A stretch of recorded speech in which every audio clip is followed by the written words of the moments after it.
నమస్తే. ఇప్పుడు మీరు చూడబోతున్న వీడియో ఖచ్చితంగా మీకు ఉపయోగపడుతుంది, నచ్చుతుంది కూడా.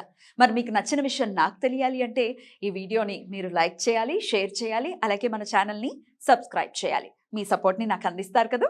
ఓకే, ఇప్పుడు వీడియోని స్టార్ట్ చేద్దాం. సూర్యోస్మి, నేను మీ విక్రమాదిత్య. ఆరోగ్యమే మహాభాగ్యం, ఆరోగ్యం భాస్కరాధీనం. ఆదివారం మద్యం మాంసం మైదనం వద్దు, ఆరోగ్యం ఐశ్వర్యం వద్దు. మీరు ఆచరించండి, 10 మందిని ఆచరింపచేయండి. ఆచరించండి, ఆరోగ్యవంతులుగా ఉండండి. ఆచరించండి, ఐశ్వర్యవంతులు కండి. ఆచరించండి, ఆనందంగా జీవించండి. సూర్యోస్మి. నమస్తే, వెల్కమ్ టు అవర్ ఛానల్. నేను కుప్పా పద్మిని. ప్రస్తుతంతో పాటు ప్రముఖ ఆధ్యాత్మికవేత్త, సూర్యోపాసకులు, sun spiritual society founder Vikramaditya garu ఉన్నారు. మాట్లాడదాం. సార్ నమస్తే. సార్ సూర్యోస్మి తల్లి. సార్ ఏంటి సార్ 30 ఏళ్ల తర్వాత మళ్ళీ 30 ఏళ్ల తర్వాత మళ్ళీ ఏమిటి రాశి ఫలాలు చెప్తున్నారా? దీని గురించి చెప్పండి సార్. సాధారణంగా నేను జాతకాల గురించి రీసెర్చ్ చేస్తూ ఉంటాను, చూస్తూ ఉంటాను. నువ్వు మన కుటుంబ సభ్యుల కోసం ఏదైనా విషయం ఉంటే దాన్ని రేకెత్తించి నాతో విషయ పరిజ్ఞానాన్ని చేయించి జనాలకు చెప్పిస్తూ ఉంటాం. మళ్ళీ ఎంత అమాయకంగా ఏంటి సార్ మళ్ళీ మీరు చెప్పాలి. తెలిసిందే, అంటే మన వాళ్ళందరూ చెప్పిందే, ఏదో కొంచెం కొత్తగా ఉంటుంది. నాకున్నటువంటి విషయ పరిజ్ఞానం, విశ్లేషణ నేను కొన్ని చూసే, అంటే ఇప్పుడు ఇక్కడ జరిగేది మనం కుంభరాశిలో రవి శనులు కలుస్తున్నారు కలయిక. అంటే ఇక్కడ కుంభం గురించి ఎందుకు మాట్లాడుతున్నాం అంటే ఇది ఒక సైంటిఫిక్ రాశి.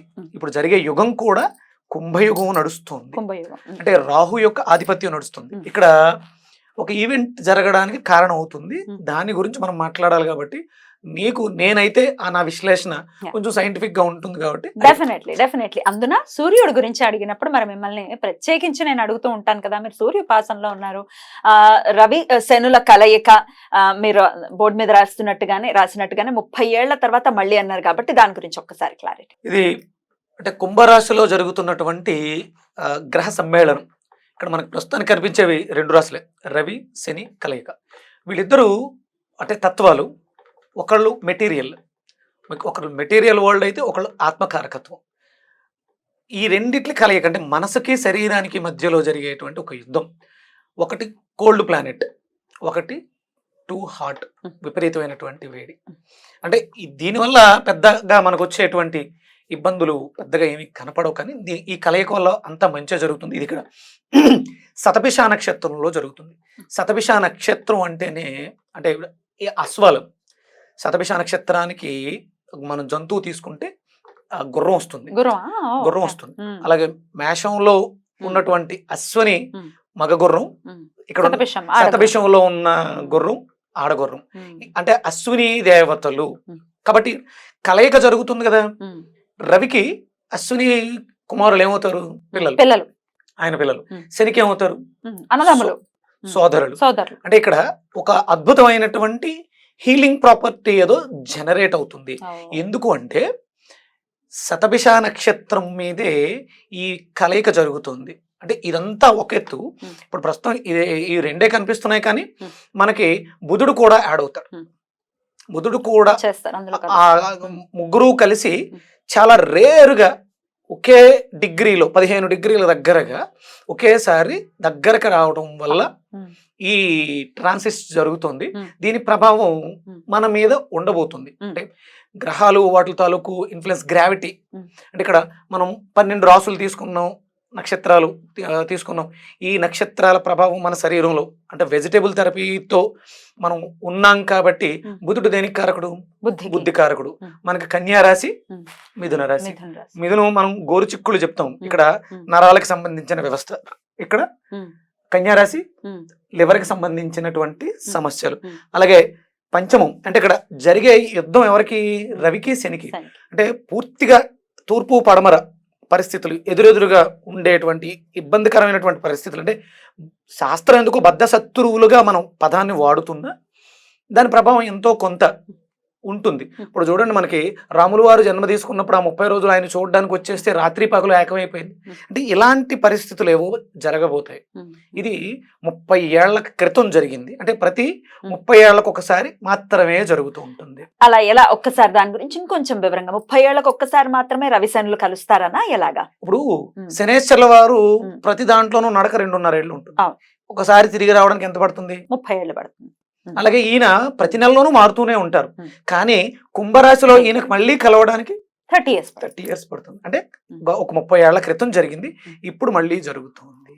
పెద్ద రెవల్యూషన్ థింగ్ ఇది డెఫినెట్ గా. అంటే రేర్ కాంబినేషన్. అద్భుతం సార్. 30 ఏళ్ల తర్వాత మళ్ళీ మరి రవి శనులు కుంభరాశిలో. కుంభరాశి అంటేనే సహజ లాభస్థానం.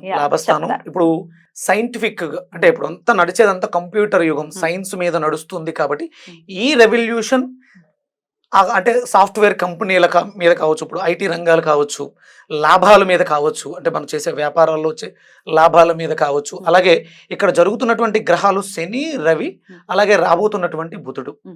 వీటికి ప్రాతినిధ్యం ఏమొస్తాయి? రవి ప్రాతినిధ్యం పంచమ స్థానం. అంటే ఇక్కడ పంచమం అంటే పుత్రస్థానం, ప్రేమ, ఎడ్యుకేషన్, ఇవన్నీ కూడా ఉంటాయి. దీని మీద ప్రభావం ఉంటుంది. అలాగే తృతీయ స్థానం విక్రమస్థానం. అలాగే ఇది నరాలకు సంబంధించినటువంటి వ్యవస్థ. బుధుడు బుద్ధికారకుడు. ఇక్కడ 6 కన్య రోగస్థానం.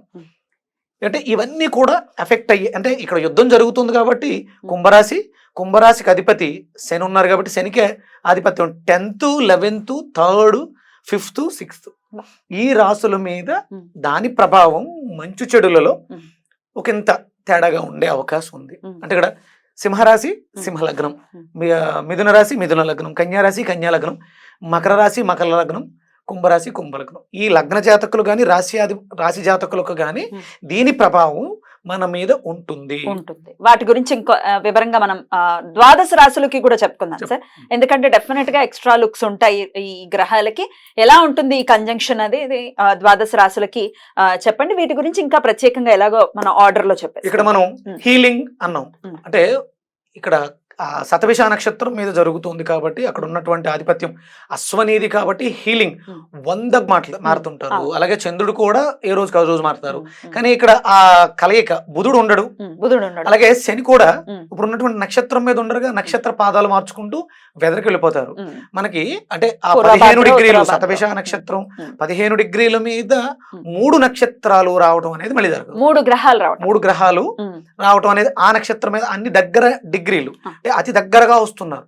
ఉంటాయి, కలయిక ఉంటుంది కానీ దూరంగా ఉంటే అంత ఎక్కువ ఎఫెక్ట్ ఉండదు. ఇది పెక్యులర్ కాంబినేషన్. రైట్. ఇంకాస్త వివరణాత్మకంగా ఇప్పుడు ఉంటుంది. ద్వాదశ రాశులకి కూడా ఎలాంటి ఫలితాలు ఉంటాయో ఇప్పుడు చూద్దాం. సరిగ్గా ఫైనల్లీ మీన రాశి వారికి ఎలా ఉండబోతుంది సార్ ఈ పెక్యులర్ పీరియడ్? మీనరాశి మీన లగ్నం. ఇక్కడ లగ్నంలో రాహు ఉన్నాడు. ఈ కంజక్షన్ ఏమో వ్యయస్థానంలో జరుగుతుంది. ఇక్కడ చతుర్థాధిపతి ఇక వ్యయస్థానంలో ఇబ్బంది పడుతున్నాడు. అలాగే సప్తమం అలాగే ఎఫెక్ట్ అయ్యేది 6th. అంటే మీన లగ్నం వాళ్ళకి 4, 6, 7 వ్యయం 12. అంటే 11, 12 కూడా ఎఫెక్ట్ అవుతున్నాయి. ప్రభావం వీటి మీద అధికంగా ఉంటుంది. వ్యయం వీటి మీద ఎఫెక్ట్ ఉంటుంది. అంటే ఇక్కడ మనం తీసుకోవాల్సింది డొమెస్టిక్ లైఫ్, చతుర్థ స్థానం, తల్లి స్థానం, వాహనాలు ఇవన్నీ కూడా చతుర్థాన్ని చూపిస్తాయి. కాబట్టి ఇక్కడ ఈ ఇబ్బందిని మనం అధిగమించాలంటే జాగ్రత్తగా ప్రయాణాల విషయంలో జాగ్రత్తగా ఉండాలి. ట్రావెల్స్ అంటే కంఫర్ట్స్, మనం బయటకు వెళ్ళినప్పుడు డొమెస్టిక్ లైఫ్ అనేది డిలేలు జరగడం, ఫ్లైట్ లేట్ అవ్వడం, మనకు అక్కడ కంఫర్ట్ సీట్స్ దొరకడం, లేకపోతే వెళ్ళిన చోట ఇబ్బందులు రావడం. కాబట్టి అవాయిడ్ చేయడానికి అవకాశం ఉంటే మంచిది. లేదు అనుకుంటే అడ్జస్ట్ అవ్వాలి. ఇలా ఉంది ఏంటి అని మనం బీపీలు అవి తెచ్చేసుకోకుండా, నెర్వస్నెస్ అంటే బ్రెయిన్ మీద దాని ప్రభావం అధికంగా ఉంటుంది కాబట్టి డిప్రెషన్ అంటే కుటుంబానికి దూరంగా వెళ్ళి ఇరుక్కుపోవడం జరుగుతుంది. అది ఇబ్బంది పెడుతుంది మానసికంగా. మదర్ అని కూడా చెప్తారు కదా, 4th హౌస్ ని. ఎక్కడికైనా ఒకవేళ తల్లి అక్కడ వేరే చోట ఇరుక్కున్నా కూడా ఆ ఇబ్బంది వచ్చే అవకాశం ఉంది. అలాగే శత్రుస్థానం, శత్రువులు కూడా ఇబ్బంది పెట్టే అవకాశం ఉంటుంది. ఒకంత పెద్దగా కాదు కానీ ఒకంత పెట్టే అవకాశం ఉంటుంది. ఆయన వ్యయం అంటే శత్రువుల వల్ల ఏదైనా వ్యయం అయ్యే అవకాశం ఉండొచ్చు. అలాగే 7th partner, business partner, life పార్ట్నర్తో కూడా ఇబ్బందులు వచ్చే అవకాశం. ఇక్కడ డొమెస్టిక్ లైఫ్, ఇంట్లో భార్యతో పెళ్ళయి ఉంటాయి, లేకపోతే కొత్త పరిచయాలు, పెళ్లి కాకపోతే కొత్త పరిచయాలు, ఇబ్బంది పెట్టే అవకాశం కూడా Hmm. అధికంగా ఉంటుంది. కొత్త పరిచయాల విషయానికి వెళ్లకుండా వెళ్లకుండా ఉంటే పోస్ట్ పోన్ చేసుకుంటూ ఉంటే Hmm. మంచిది. ఆ కొత్త పరిచయాల ప్లేస్ లోనే కేతువు కూడా ఉన్నారు కేతు. విచిత్రంగా. అంటే ఇక్కడ ఒకవేళ Hmm. Marital issues, Hmm. పెళ్లి సంబంధాలు ఇలాంటివి ఏమన్నా వచ్చి ఉంటే Hmm. ఇది వద్దు అనిపించేస్తూ ఉంటుంది. Oh. లేకపోతే తొందరపాటు నిర్ణయాలు తీసుకుని Hmm. మిస్ మ్యాచ్లు అవ్వే అవకాశం కూడా ఉంటుంది పార్ట్నర్. Hmm. అంటే ఇక్కడ ఈ సమయంలో మనం పెళ్లి చూపులు అలాంటివి పెట్టుకోకుండా ఉండడం చాలా శ్రేయోదాయకం అని చెప్పొచ్చు. Right sir. ఇక వెజిటబుల్ థెరపీలో భాగంగా ఏ వెజిటబుల్ వీళ్ళు విరివిగా తీసుకోవాలి సార్ మీనరాశి? ఇక్కడ మనం అదే అంటే వచ్చే ఎఫెక్ట్లు తగ్గడానికి. 7th కి సంబంధించి వచ్చే Partner. ఇబ్బందులు, Hmm. లివర్ కి సంబంధించిన సమస్యలు, అంటే భార్యాభర్తల మధ్య Hmm. కోపతాపాలు, తన కోపమే తన శత్రువు, అంటే దానివల్ల కక్షలు ఎక్కువ పెట్టేసుకునే అవకాశం ఏర్పడుతుంది. దాన్ని మనం తొలగించుకోవడానికి ప్యూరిఫికేషన్, భార్యాభర్తల మధ్య అన్యోన్యతలు పెరగడానికి మనం ఇక్కడ జరిగేది 100 రెట్ల హీలింగ్ ఎనర్జీస్. అంటే ఇంతకు ముందు ఏమైనా సమస్యలు ఉంటా కూడా అవి హీల్ చేసుకోవడానికి ఇది ఉపయోగపడుతుంది. ఓకే. ఈ ఎఫెక్ట్ అనేది Hmm. చతుర్థంలోను 7th లోను చతుర్థాధిపతి సప్తమాధిపతి కాబట్టి Hmm. బుధుడు. Hmm. అందుకని మనకు ఆ సంబంధాలు కూడా మెరుగుపడే అవకాశం ఉంది, హీల్ చేసుకునే అవకాశం ఉంది.